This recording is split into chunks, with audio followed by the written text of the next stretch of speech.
ஒரு தனியார் பள்ளியின் நிர்வாகம் யார்கிட்ட இருக்கு? மேனேஜ்மெண்ட். அந்த ஸ்கூல் கரஸ்பாண்டன்ட்டு, ட்ரஸ்ட்டு இவங்க கிட்ட தான் இருக்குது. அப்போ அரசு பள்ளியின் நிர்வாகம் அரசுகிட்ட இருக்கு. அரசுகிட்ட தான் இருக்கா? Head master. அந்த ஸ்கூல் ஹெச்எம் தான். யார் சொன்னா? அவங்க தானே அங்கே ஹெட்டாக இருக்காங்க. இல்லை அவ்வளோதான், அதான் ஹெச்எம் தான். அவங்களோட கண்ட்ரோலில் தானே அந்த ஸ்கூல் இருக்கும்ல, ஹெச்எம்மோட கண்ட்ரோலில் தானே இருக்கும். அவங்க தான் மேனேஜ் பண்ணுறாங்க. பெற்றோர்கிட்ட தாங்க இருக்கு, உங்ககிட்ட தான், நம்ம கிட்ட தான். அது எப்படி? பள்ளி மேலாண்மை குழுன்னு ஒன்று இருக்கே, தெரியுமா? இல்லை. என்ன மேலாண்மை குழுலாம் ஒன்றும் எங்கள் நியர்பை ஸ்கூல்ஸ்லாம் இல்லையே. ஸ்கூல் டீச்சர்ஸ் யாரும் அதை பற்றி எதுவும் டிஸ்கஸ் பண்ணது இல்லையே. தமிழ்நாட்டில் உள்ள அனைத்து அரசு பள்ளிகளிலும் 20 பேர் கொண்ட பள்ளி மேலாண்மை குழுன்னு ஒரு குழு இருக்கு. ஆங்கிலத்தில் ஸ்கூல் மேனேஜ்மெண்ட் கமிட்டி, சுருக்கமா SMCன்னு சொல்லுவாங்க. இது பெரும்பான்மையாக பெற்றோர்களை கொண்ட குழு. அந்த 20 பேர்ல 15 பேர் அந்த பள்ளியில் படிக்கும் குழந்தைகளோட பெற்றோர்கள் தான். அந்த குழுவிற்கு தலைவரும் ஒரு பெற்றோர் தான்.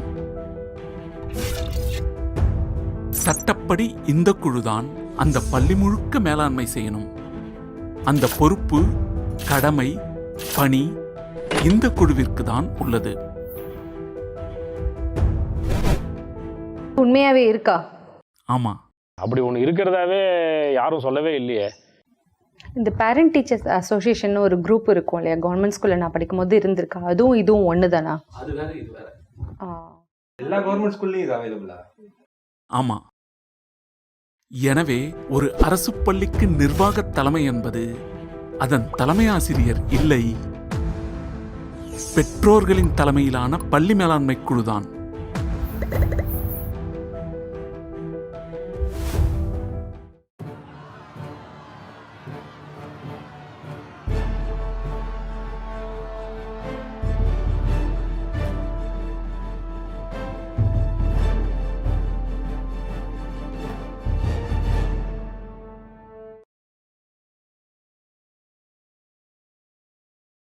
இந்த குழுவை பத்தி தெளிவா புரிஞ்சுக்கணும்னா அது வந்த வரலாற்றை தெரிஞ்சுக்கிறது முக்கியம். சுருக்கமா பார்ப்போம். 2009ஆம் ஆண்டு இந்திய ஒன்றிய அரசு பள்ளிக்கல்வி தொடர்பா ஒரு முக்கியமான சட்டத்தை போட்டாங்க. அது என்ன சட்டம்?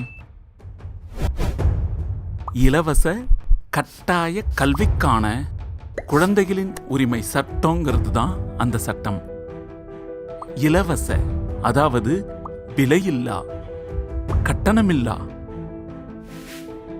இலவச இலவச இலவச, அதாவது விலையில்லா விலையில்லா விலையில்லா, அதாவது கட்டணமில்லா கட்டணமில்லா கட்டணமில்லா.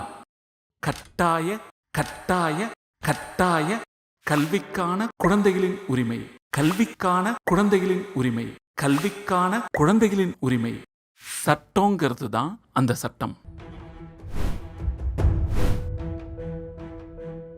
இந்த சட்டம் இந்திய ஒன்றியத்தில் இருக்க அனைத்து குழந்தைகளுக்கும் 1ஆம் வகுப்பிலிருந்து 8ஆம் வகுப்பு வரைக்குமான பள்ளிக்கல்வி என்பது அவர்களின் உரிமை என அறிவித்தது. அனைத்து குழந்தைகளுக்கும் அனைத்து குழந்தைகளுக்கும் அனைத்து குழந்தைகளுக்கும் அவர்களின் உரிமை, அவர்களின் உரிமை, அவர்களின் உரிமை, அவர்களின் உரிமை என அறிவித்தது. அந்த சட்டத்தின் சட்டப்பிரிவு 21 படி அரசின் நிதியுதவி பெறாத தனியார் பள்ளிகளை தவிர்த்து அனைத்து அரசு பள்ளிகளிலும் அரசு உதவி பெறும் பள்ளிகளிலும் பள்ளி மேலாண்மை குழுவை கட்டாயம் உருவாக்க வேண்டும். இது இந்திய ஒன்றியம் முழுமைக்குமான சட்டம். அனைத்து மாநிலங்களுக்குமானது. ஒவ்வொரு மாநிலத்தின் கல்வி நிலையும் வேறுபட்டது. எனவே அந்தந்த மாநில சூழலுக்கேற்ப அந்தந்த மாநிலங்களில் இந்த சட்டத்தை செயல்படுத்த அந்தந்த மாநில அரசுகள் தங்களது மாநிலங்களுக்கேற்ப விதிமுறைகளை வகுக்கணும். எனவே தமிழ்நாட்டின் சூழலுக்கேற்ப இந்த சட்டத்தை தமிழ்நாட்டில் நடைமுறைப்படுத்த சட்ட விதிகளை 8/11/2011 அன்று தமிழக அரசு வெளியிட்டது. அதில் தமிழ்நாட்டு பள்ளிகளில் பள்ளி மேலாண்மை குழு உருவாக்குவதற்கான விதிமுறைகளும் அந்த குழுவிற்கான பணிகளும் வரையறுக்கப்பட்டிருந்தது. சட்டத்தை போட்டாச்சு, விதிகளை வகுத்தாச்சு. போதுமா? போதாது. ஒவ்வொரு விதியையும் யார் யார் அதை செயல்படுத்தணுமோ அவங்கள செய்ய சொல்லி ஆணையிடணும். அதுக்கு அரசாணைகள் போடணும். இப்படி இந்த சட்ட விதிகளுக்காக பல அரசாணைகள் போடுறாங்க. அதுல பள்ளி மேலாண்மை குழு உருவாக்குவதற்கான விதிகளை செயல்படுத்துவதற்கான அரசாணையும் ஒன்று. அதாவது தமிழ்நாட்டு பள்ளிகளில் பள்ளி மேலாண்மை குழுக்களை உருவாக்குவதற்காக 26/12/2011 தமிழக பள்ளிக்கல்வித்துறை சார்ந்த ஒரு அரசாணையை தமிழக அரசு வெளியிட்டது. அந்த அரசாணை எண் 213 படி அரசின் நிதி உதவி பெறாத தனியார் பள்ளிகளை தவிர்த்து அனைத்து அரசு பள்ளிகளிலும் அரசு உதவி பெறும் பள்ளிகளிலும் பள்ளி மேலாண்மை குழுவை கட்டாயம் உருவாக்க வேண்டும். கட்டாயம் உருவாக்கணும். கட்டாயம் உருவாக்கணும். எதற்காக உருவாக்கணும்னா,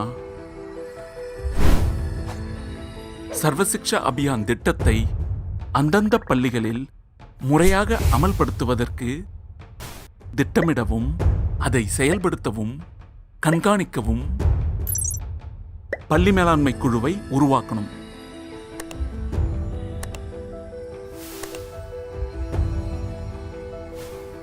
அதென்ன சர்வசிக்ஷா அபியான் திட்டம்? பேரே புரியலனா அது இந்திய அரசின் திட்டம்னு பொருள். தமிழ்நாட்டில் இந்த திட்டத்துக்கு அனைவருக்கும் கல்வி இயக்கம்னு பெயர். ஆனால் உண்மையில் இது அனைவருக்கும் தொடக்க கல்வி கொடுப்பதற்கான திட்டம். இத பத்தி விரிவா வேற ஒரு காணொளியில பார்ப்போம். இப்போதைக்கு எளிமையா சொல்லணும்னா, அனைத்து குழந்தைகளுக்கும் 1ஆம் வகுப்பிலிருந்து 8ஆம் வகுப்பு வரை தரமான பள்ளிக்கல்வியை கொடுக்க வேண்டும் என்பதுதான் இந்த திட்டம். 8ஆம் வகுப்பு வரைக்குமா? அப்போ 9லிருந்து 12ஆம் வகுப்பு வரை அதுக்கு வேற திட்டம். RMSA எனப்படும் ராஷ்டிரிய மத்தியமிக் சிக்ஷா அபியான் திட்டம். என்ன புரியலையா? அனைவருக்கும் இடைநிலை கல்வி திட்டம். அதாவது 12ஆம் வகுப்பு வரையிலான பள்ளிக்கல்வியை 2 திட்டங்களாக செயல்படுத்துறாங்க. SSA என்ற தொடக்க கல்விக்கான திட்டம், RMSA என்ற இடைநிலை கல்விக்கான திட்டம். இதில் RMSA திட்டத்தை முறையாக அமல்படுத்த, திட்டமிட, அதை செயல்படுத்த, கண்காணிக்க வேற ஒரு குழு இருக்கு. SMDC எனப்படும் பள்ளி மேலாண்மை மற்றும் வளர்ச்சி குழு. இன்னொரு குழுவா? ஆமா. அப்ப 2 குழுவா? ஆமா. ஐயோ, ஒரு குழுவே இப்பதான் தெரியுது. இதுல இன்னொன்னா சரிதான். இதையும் அப்புறம் பார்ப்போம். இப்ப பள்ளி மேலாண்மை குழுவை பற்றி மட்டும் பார்ப்போம். அரசு தொடக்கப்பள்ளி, நடுநிலை பள்ளி, உயர்நிலை, மேல்நிலை பள்ளி என அனைத்து பள்ளிகளிலும் இந்த குழு இருக்கணும்.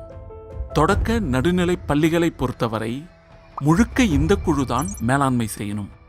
உயர்நிலை, மேல்நிலை பள்ளிகளில் பள்ளி மேலாண்மை குழுவும் பள்ளி மேலாண்மை மற்றும் வளர்ச்சி குழுவும் இணைந்து இந்த பணிகளை செய்யணும். 2021 வரை இதுதான் நிலைமை. ஆனா இப்ப மாத்தியாச்சு. உயர்நிலை, மேல்நிலை பள்ளிகள்ல 2 குழு இருக்குன்னு பார்த்தோம் இல்ல? இனி ஒரே குழுதான் முழுக்க பள்ளி மேலாண்மை குழுவின் கையில். அது எப்படி? 2018ஆம் ஆண்டில் SSA என்ற தொடக்க கல்வி திட்டத்தையும் RMSA என்ற இடைநிலை கல்வி திட்டத்தையும் ஆசிரியர் கல்வியையும் இணைத்து ஒட்டுமொத்த பள்ளிக் கல்விக்காக சமக்ர சிக்ஷா என ஒரே திட்டமாக கொண்டு வந்தது இந்திய ஒன்றிய அரசு.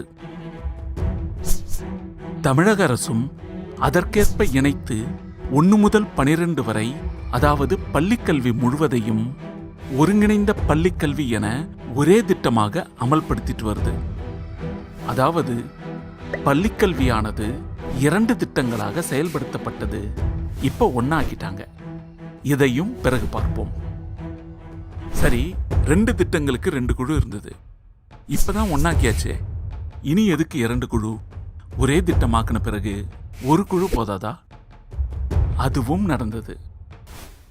இன்றைக்கு இந்த 2 திட்டங்களையும் இணைத்து ஒரு திட்டமாக்கிய பிறகு 6/3/2019 தமிழக அரசு பள்ளிக்கல்வித்துறை சார்ந்த ஒரு அரசாணை போடுறாங்க. அந்த அரசாணை எண் 42 2 திட்டங்களையும் இணைத்து ஒரு திட்டமாக்கிட்டதால இனி 2 குழுக்கள் தேவையில்லை. உயர்நிலை மேல்நிலை பள்ளிகளிலும் பள்ளி மேலாண்மை குழு என்ற ஒரு குழு மட்டுமே செயல்படணும்னு தெளிவா சொல்லி ஒரு குழுவா மாத்த சொல்றாங்க. அரசாணை போட்டாச்சு, உடனே ஒரு குழுவா மாத்தினாங்களானா? காகிதத்துல மாத்தினாங்க, நடைமுறையில் இல்லை. அப்படியே கடப்புல கடந்தது. கேட்டா கொரோனா காரணம்னு சொல்லுவாங்க. ஆனா இப்ப ஆட்சி மாற்றத்துக்கு பிறகு 2022ஆம் ஆண்டுதான் ஒரு குழுவா மாத்தியிருக்காங்க. எனவே இனி ஒவ்வொரு பள்ளியிலும் ஒரே குழுதான். இனி பள்ளிக்கல்வி முழுக்க பள்ளி மேலாண்மை குழுவின் கையில். 2012 2 குழுவாக இருந்தது. 2022 ஒரு குழுவா செயல்படுது. இது உண்மையாவே இருக்கா? அப்படி ஒன்று இருக்கிறதாவே யாரும் சொல்லவே இல்லையே. நீங்கள் சொல்கிறது பார்த்தா சரி, எல்லா பள்ளியிலையும் இந்த பள்ளி மேலாண்மை குழு இருக்குது அப்படின்னு சொல்கிறீங்க. அப்படி பார்க்கும்போது எல்லா கவர்மெண்ட் ஸ்கூலும் டாய்லெட்லாம் நல்லா இருக்கணும், எல்லா ஃபெசிலிட்டியும் இருக்கணுமே, ஏன் இல்லை? ஹெட் மாஸ்டர் மூலமாக தான் அதையும் நாங்கள் செய்யணும். அப்போ ஹெட் மாஸ்டர் பள்ளி மேலாண்மை குழு பற்றி எதுவும் யாரும் சொல்லிக்கிறது இல்லையா? அப்போ பேரண்ட்ஸ் என்ன செய்யறது? இருங்க, எல்லா அரசு பள்ளிகளிலும் இந்த குழு இருக்கு. 2022ஆம் ஆண்டுதான் எல்லா பள்ளிகளிலும் முறையா உருவாக்கியிருக்காங்க. 2022ஆம் ஆண்டை விட்டுட்டு பார்த்தா 2021 வரை இருக்கு, ஆனா இல்ல கதை தான். எல்லா பள்ளிகளிலும் காகிதத்தில் இருந்தது. ஆனால் பெரும்பாலான பள்ளிகளில் நடைமுறையில் இல்லை. பெரும்பாலான அரசு பள்ளி பெற்றோர்களை பொறுத்தவரை தங்கள் பள்ளியில் இப்படி ஒரு குழு இருக்க வேண்டும் என்பதோ, அது முறையாக செயல்படாமல் வெறும் காகிதத்தில்தான் இருக்கு என்பதோ எதுவும் தெரியாது. பள்ளி மேலாண்மை குழு என்ற பெயர் கூட தெரியாது. பெரும்பாலான அரசு பள்ளி தலைமை ஆசிரியர்கள் இவை அனைத்தையும் தங்கள் பள்ளி பெற்றோர்களுக்கு தெரியாமல் மறைத்து பெற்றோர்களை ஏமாற்றி மோசடியாக பள்ளி நிர்வாகத்தை தாங்களே தனியாக செய்து வந்தார்கள். 2021 வரையிலான இந்த குற்றத்தில் அந்த காலகட்டங்களில் இருந்த பள்ளிக்கல்வித்துறை செயலர், மாநில திட்ட இயக்குனர், கூடுதல் இயக்குனர்கள், இணை இயக்குனர்கள், துணை இயக்குனர்கள், 37 முதன்மை கல்வி அலுவலர்கள், 120 மாவட்ட கல்வி அலுவலர்கள், 836 வட்டார கல்வி அலுவலர்கள் என அப்போதைய பள்ளிக்கல்வித்துறை அதிகாரிகளின் பங்கே முதன்மையானது. ஆனால் பள்ளி மேலாண்மை குழு நன்றாக செயல்பட்ட பள்ளிகளும் உண்டு,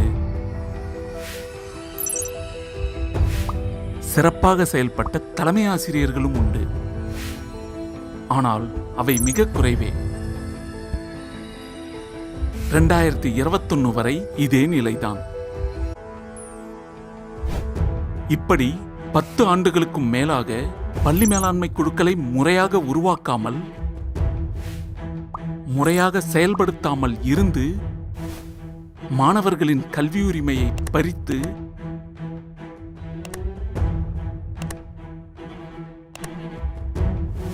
அனைவரையும் ஏமாற்றிய பள்ளிக்கல்வித்துறை அதிகாரிகளுக்கும் தங்கள் பள்ளியில் பள்ளி மேலாண்மை குழுவை முறையாக உருவாக்காமல் செயல்படுத்தாமல் இருந்து தங்கள் மாணவர்களின் கல்வி உரிமையை பறித்து தங்கள் மாணவர்களையும் பெற்றோர்களையும் ஏமாற்றிய தலைமை ஆசிரியர்களுக்கும்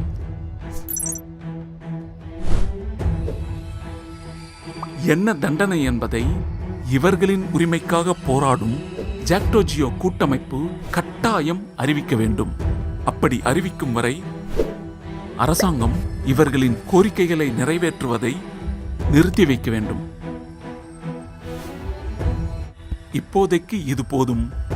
இதுல 2021 வரை இவை ஏன் முறையா நடக்கல, அதுவரை என்ன நடந்தது, 2012 15 வரை என்ன நடந்தது, 2018 வரை என்ன நடந்தது, 2021 வரை என்ன நடந்தது என அனைத்தையும் விரிவா தனியா ஒரு காணொளியில பார்ப்போம்.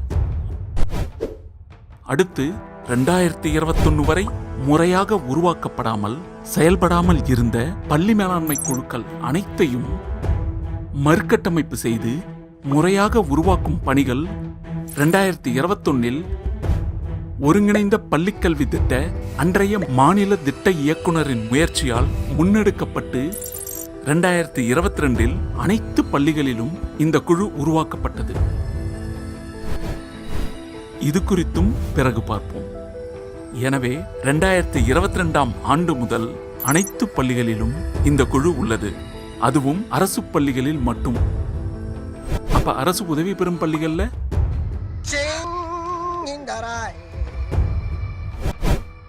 அடுத்து இன்றைக்கும் பெரும் எண்ணிக்கையிலான அரசு பள்ளி தலைமை ஆசிரியர்கள் தங்கள் பள்ளி பெற்றோர்களை ஏமாற்றிக் கொண்டு தங்கள் பள்ளியில் இந்த குழுவை டம்மியாக வைத்துக்கொண்டு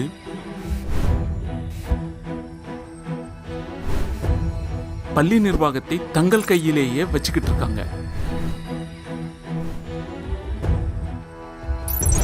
இவை அனைத்தையும் சரி செய்யணும்னா அதுக்கு முன்னாடி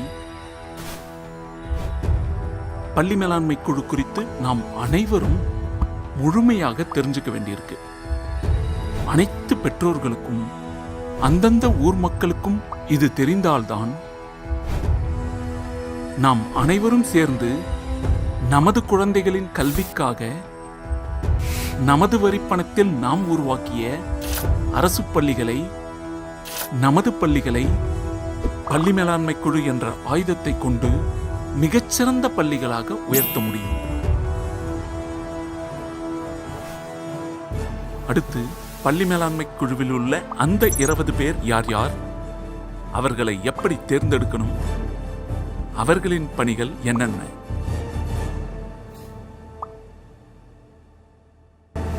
தனியார் பள்ளி பெற்றோர்களுக்கு ஒரு வேண்டுகோள். வர்ற கல்வியாண்டுக்கான ஃபீஸை கட்ட சொல்லி இப்பவே உங்க பள்ளிகள்ல சொல்ல ஆரம்பிச்சிருப்பாங்க. அவசரப்பட்டு ஃபீஸை கட்டாதீங்க. இன்னும் சில காணொளிகள் வரும், பார்த்துவிட்டு முடிவு பண்ணுங்க. பணத்தை கட்டுறத பள்ளி திறக்கும் வரை தள்ளி போடுங்க. புதிதாக தனியார் பள்ளியில் சேர்க்க போகும் பெற்றோர்களும் பள்ளி திறக்கும் வரை சற்று பொறுங்க. அதுக்கப்புறம் முடிவு பண்ணுங்க.